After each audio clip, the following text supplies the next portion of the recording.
Good afternoon, Selma.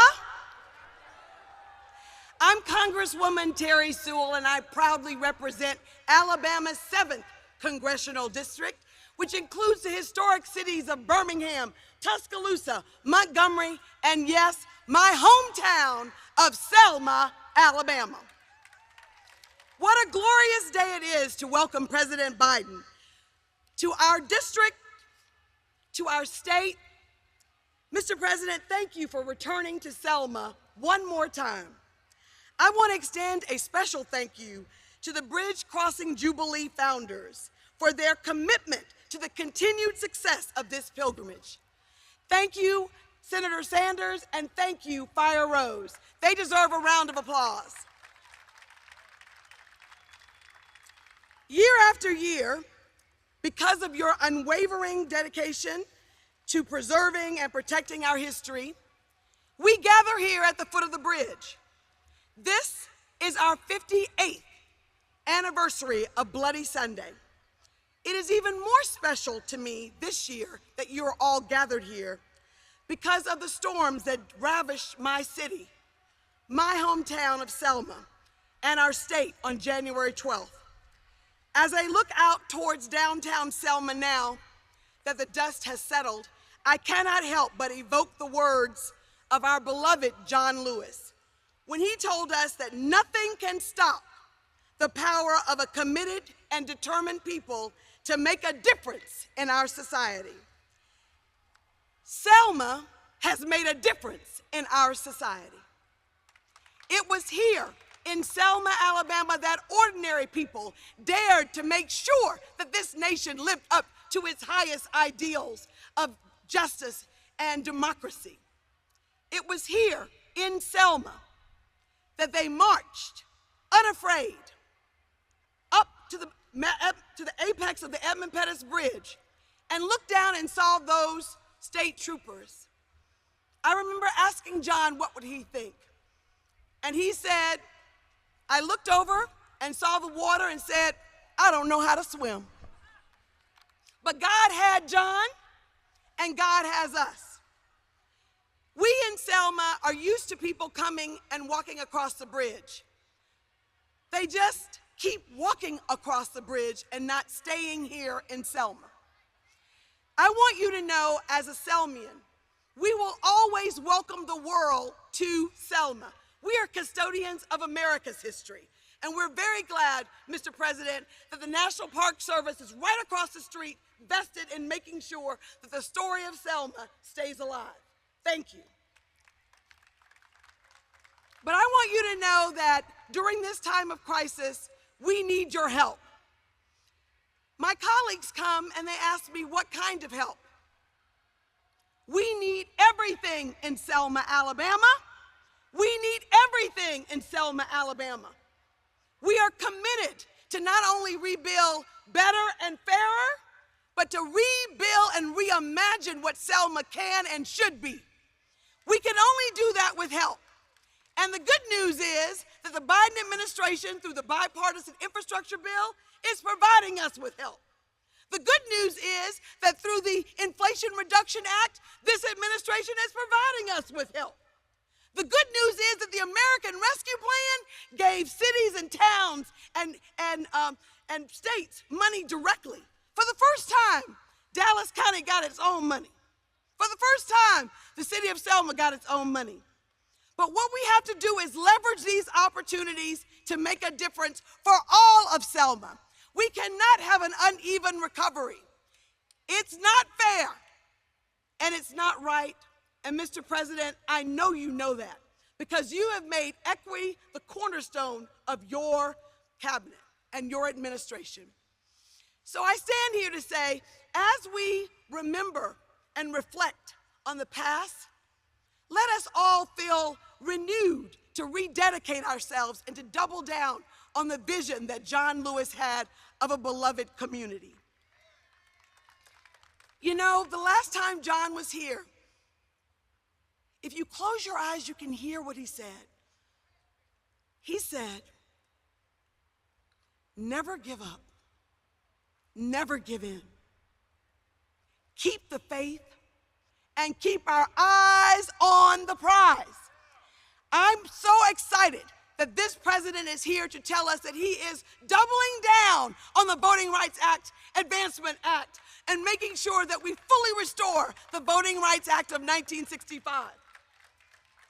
I'm glad that this president is here to see us, to hear us, and to feel us. And in so doing, I know that we will get to the place we need to be, which is a better Selma, and in a better Selma, a better America, and a better world. I have the awesome task of introducing the person who will introduce the president. He is none other than a foot soldier, Charles Malden.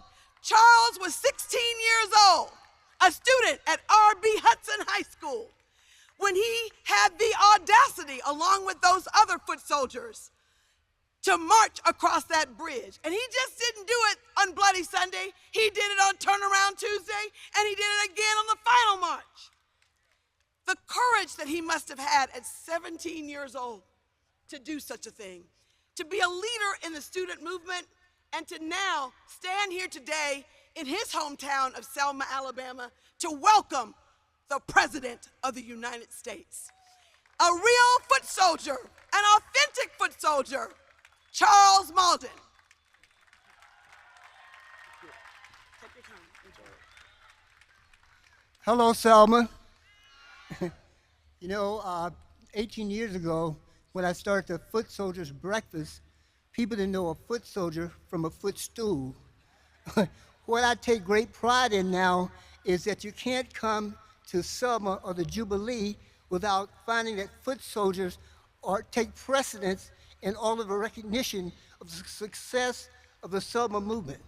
And because that is true, had it not been for foot soldiers, there would not have been a movement. And what I'd like to do, and I plan to announce some of the names, but what I'd like to do, and everybody say, tell their names. So please, all of you who are foot soldiers, because you know what? You are the heroes of the Selma movement. Please stand and let people give you the recognition that you deserve.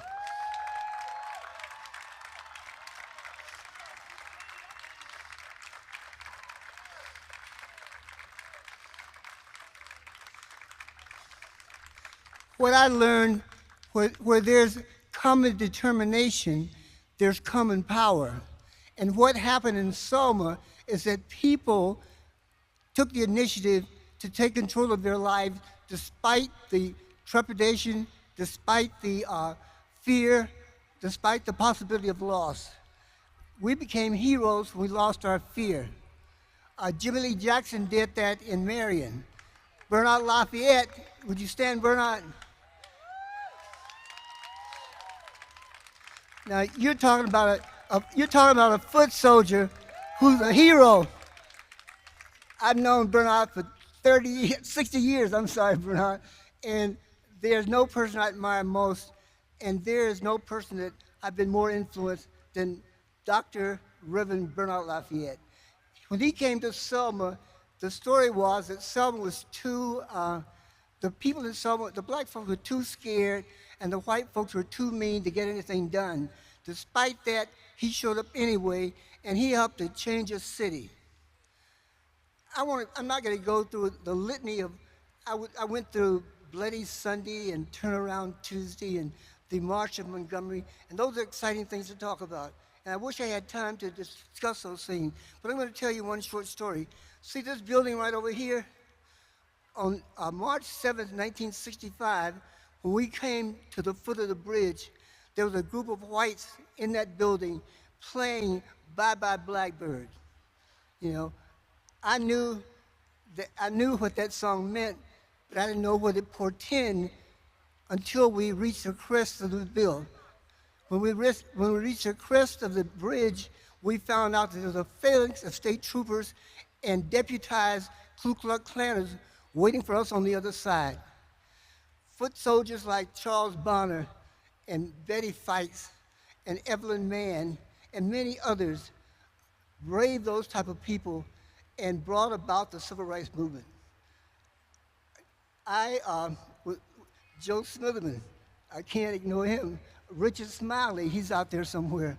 These were people who were braver than me, you know, and everybody turned into being a leader. And so, although I was in the front of the line, I don't claim to have led anybody anywhere because the whole line was going forward. The whole American city, black folks were going forward. What happens in a movement that if you're on the right cue, then everybody will follow you. I didn't have to lead anybody anywhere. People like Joe Silverman led. I could go through names, but I'm not going to do that. But I'll just sort of end by saying, Mr. President, welcome to Selma. I don't want to tout all the great things you've already done, but I'm very aware of those. And I know you'll do greater things. And what I'd like to do is I'd like to hear more, and I'm quite sure our Congresswoman is going to tell us about that, what the President is going to do, hopefully in some type of package like a economic package to help bring Selma back to its old days. Thank you.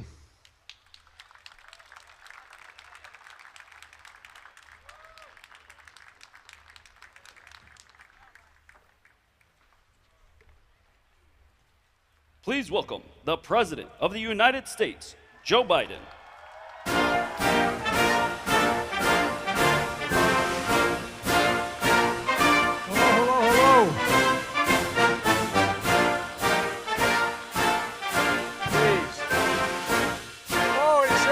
Out there.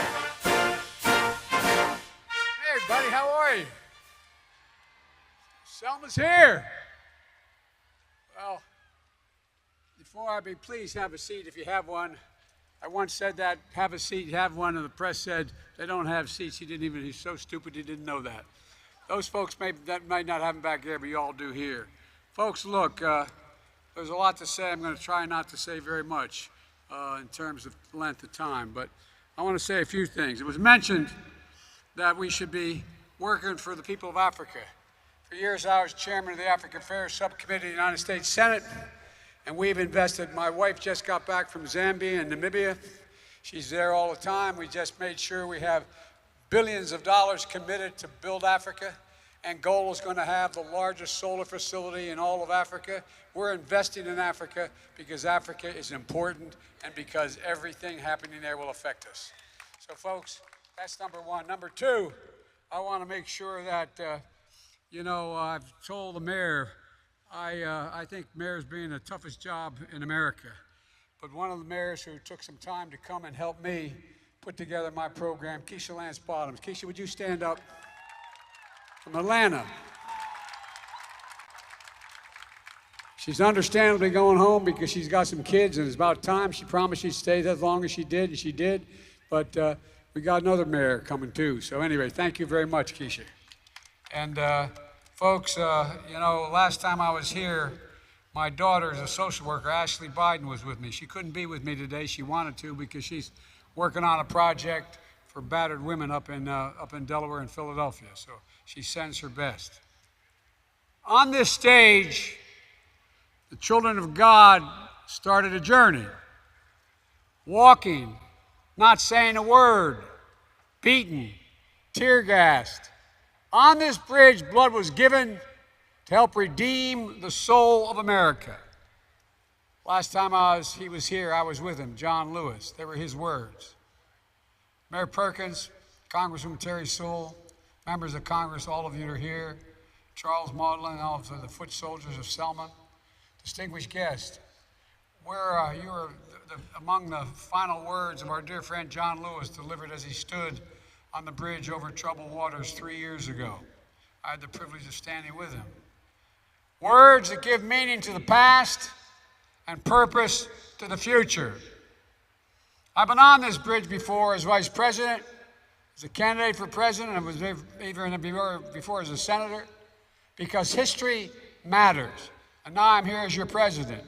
The truth matters, notwithstanding what the other team is trying to hide. They're trying to hide the truth. No matter how hard some people try, we can't just choose to learn what we want to know and not what we should know. We should learn everything. The good, the bad, the truth. of who we are as a nation, and everyone should know the truth of Selma. 600 believers put faith in action to march across that bridge named after the Grand Dragon of the KKK. They're on their way to the state capital of Montgomery to claim their fundamental right to vote, laid in the bedrock of our Constitution, but stolen by hate, harbored in too many hearts. With unflinching courage, foot soldiers for justice marched through the valley of the shadow of death, and they feared no evil. The forces of hate conspired to demise, but they endured. They forced the country to confront the hard truth and to act to keep the promise of America alive. I was a student up north in the civil rights movement. I remember feeling how guilty I was. I wasn't here. How could we all be up there and you going through what you went through, looking at those? I can still picture the troopers with their batons and wands and whips.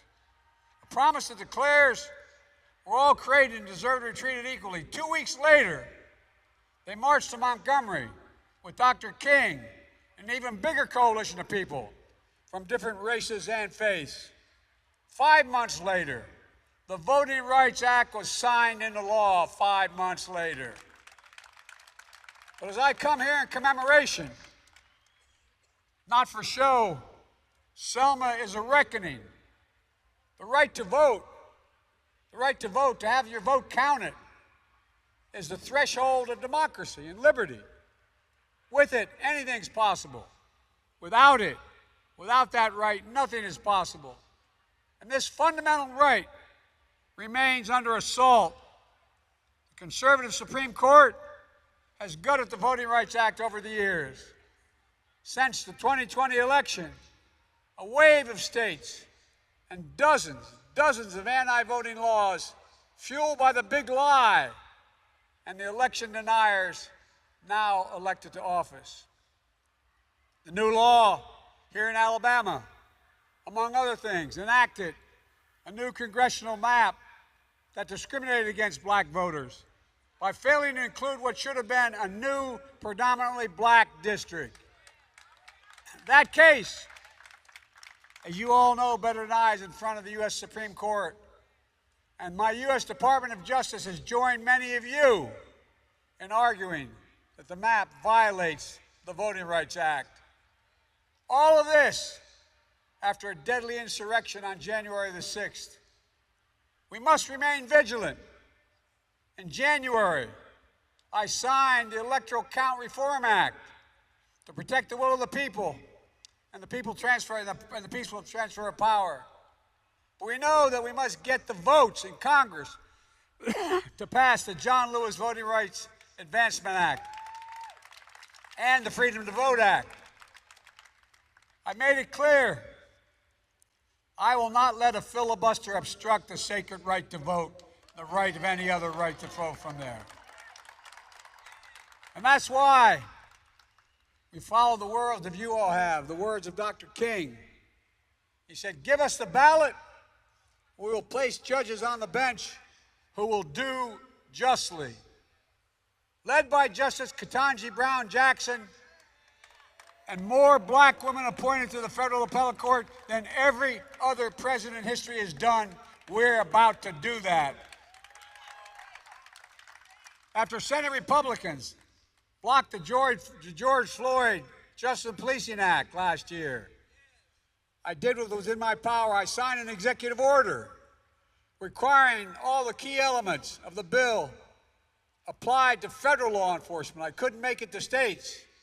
Banning chokeholds, greatly restricting no-knock warrants, establishing a database for police misconduct, advancing effective and accountable community policing that builds public trust. We'll keep fighting to pass the reform nationwide.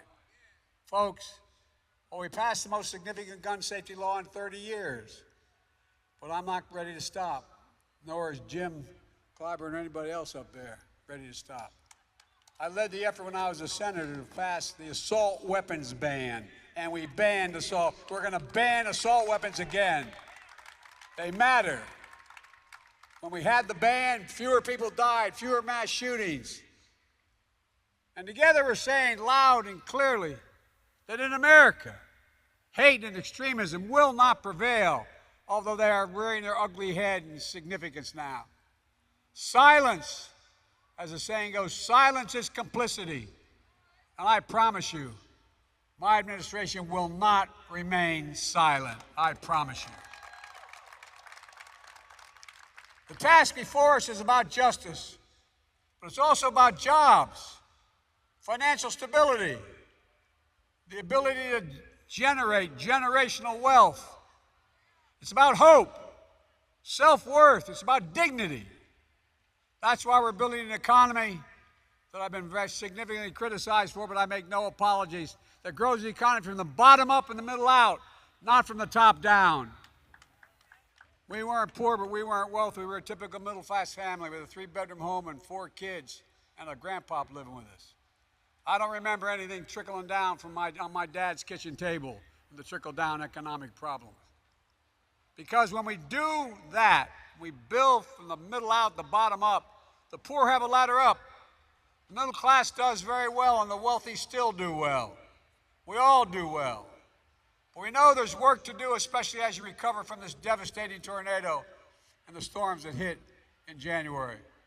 That's why, working with Terry and the mayor, I issued a major disaster declaration immediately, committing the federal government to cover 100% of the debris removal. We also are paying for temporary housing, home repairs, supporting local businesses, small businesses, as well as doing in other towns devastated as you have been. To date, we provided $8 million in recovery, and we're just getting started the rebuilding effort. And we'll be here as long as it takes.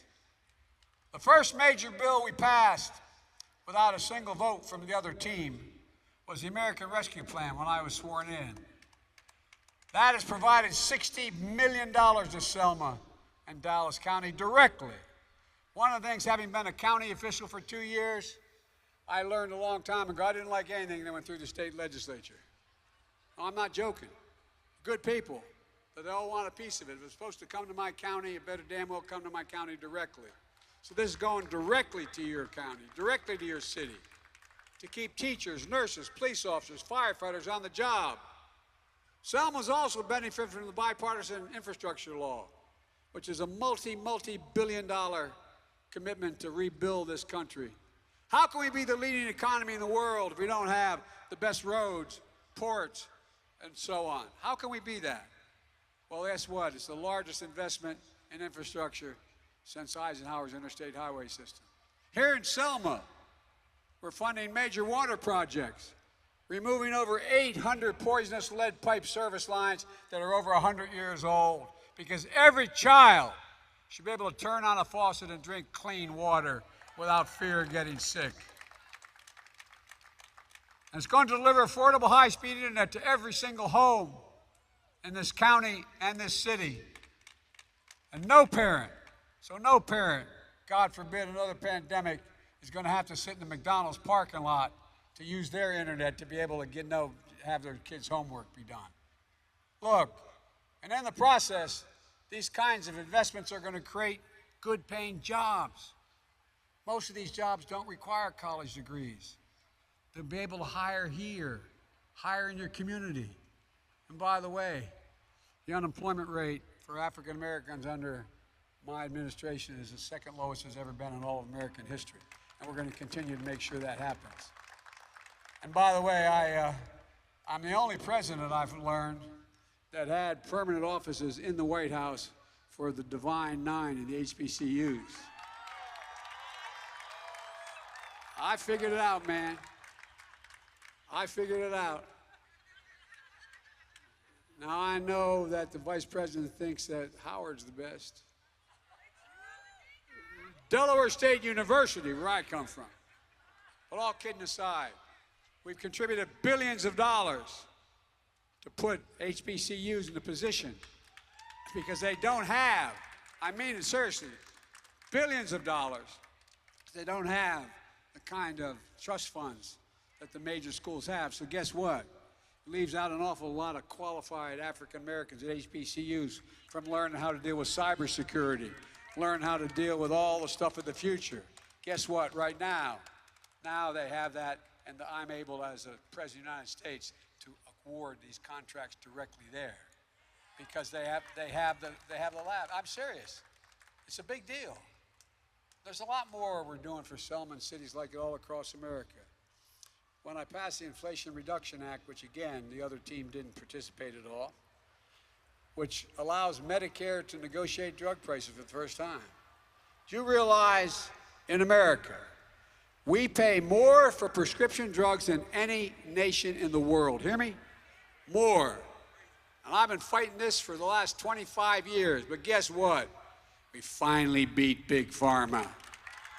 So now, oh man, you have no idea how good I felt about that one. Because what's happened? What happened is now Medicare can say, we are not going to pay you more than $35 instead of $400 for that insulin that you need. And guess what that means? Not only it reduced prices for people who need help, but it reduces the federal budget by $158 billion. You know, we can walk and chew gum at the same time. In addition to that, when we reduce the cost of insulin for seniors on Medicare, we got a commitment initially, I proposed, and we reduce for anybody needing that insulin. Well, guess what? The other team voted that down too. But along came the largest maker of insulin in the country. They, as they said, seen the Lord. They saw light. And here's the deal, I'm not kidding. Eli Lilly, one of the biggest drug makers of insulin, they just announced they're going to cap the cost of all their insulin at $35. And guess what that means? No other company going to be able to charge more than that because no one's going to buy it. For everyone else with diabetes, that's going to help 500,000 folks in Alabama today are on this. And it's going to reduce the price from somewhere between $400 and $600 a month to $35 a month. So let's finish the job. Lower the price for everyone, including the 200,000 children with type 1 diabetes across this country. But there's more work to do. We'll protect Social Security and Medicare, and we'll protect, by the way, did you see that State of the Union address? I said, it means all you guys are against cutting Medicare and Social Security. Oh, yeah. Well, in my religion, we go, bless me, Father. That's a wonderful thing. Look, Medicaid is critically important to people that are having trouble making it. And the Affordable Care Act, we increased the available money by $800 for those folks. We're going to make sure we protect those too to make sure they get the care they need. Look, we need to reward work, not just wealth. Because the idea, we used to have about 670 billionaires in America. Now we have about 1,000. Do you realize they pay a lower tax rate than your police officers or the people driving that ambulance? They pay a lower tax rate than hard-working folks. I think you should be able to make $1 trillion. Just pay your fair share, Jack. No, I mean it.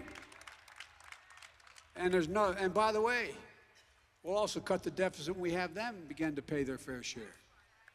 Look, with Terry's leadership, let's make sure working parents in Selma and across the country have a living wage.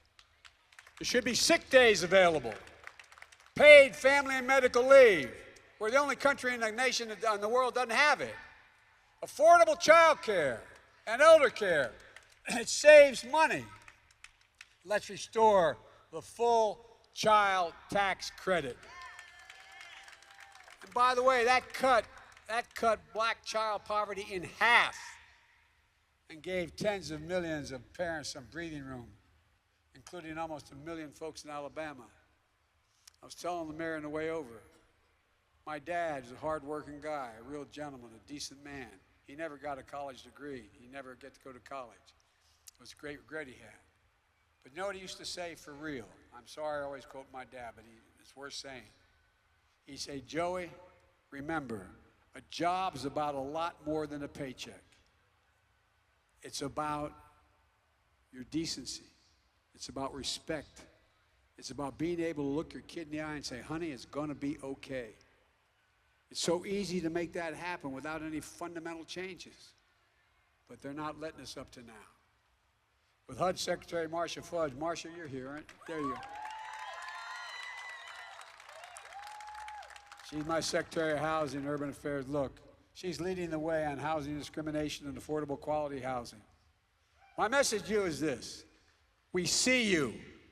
We're fighting to make sure no one's left behind. This is a time of choosing, and we need everybody engaged.